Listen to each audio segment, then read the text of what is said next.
ایک لڑکے کے بہت سارے دوست تھے۔ وہ ہر وقت ان کے ساتھ گھومتا پھرتا اور اپنا وقت ضائع کرتا رہتا۔ اس کے بابا نے بہت بار سمجھایا کہ بیٹا، ہر ہاتھ ملانے والا دوست نہیں ہوتا، کسی کو دوست کہنے سے پہلے بہت جانچ پڑتال کی ضرورت ہوتی ہے۔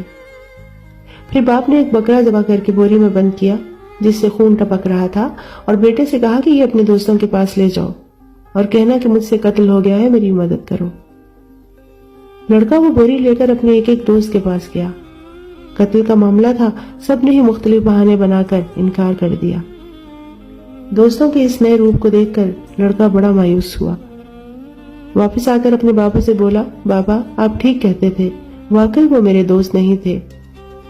بابا نے کہا، اچھا اب ایسا کرو کہ میرا تو صرف ایک ہی دوست ہے، اس کے پاس یہ بوری لے جاؤ، کہنا کہ میرے بابا سے قتل ہو گیا ہے اور انہوں نے مجھے آپ کے پاس بھیجا ہے۔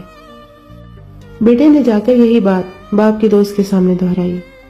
اس دوست نے ایک لمحہ سوچے بغیر بوری لڑکے کے ہاتھ سے لے لی، پھر اپنے مکان کے پچھلے حصے میں گڑھا کھود کر اس میں دبا دی۔ بیٹے نے آ کر بابا کو ساری بات بتائی اور کہا کہ آپ کا دوست تو واقعی آپ کا سچا دوست ہے۔ بابا نے کہا، ٹھہرو بیٹا، ابھی فیصلہ کرنے میں اتنی جلدی نہ کرو، کل دوبارہ اس کے پاس جانا اور بلا وجہ بدتمیزی کرنا، پھر جو اس کا رویہ ہو وہ آ کر مجھے بتانا۔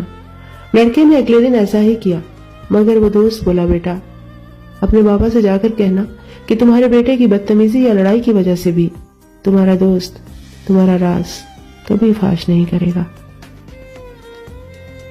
یہ ضروری نہیں کہ ہمارے ارد گرد بہت سارے دوست ہوں، لوگوں کی پہچان کرنا سیکھیں، کوشش کریں کہ آپ کے ارد گرد صرف مخلص لوگ ہوں۔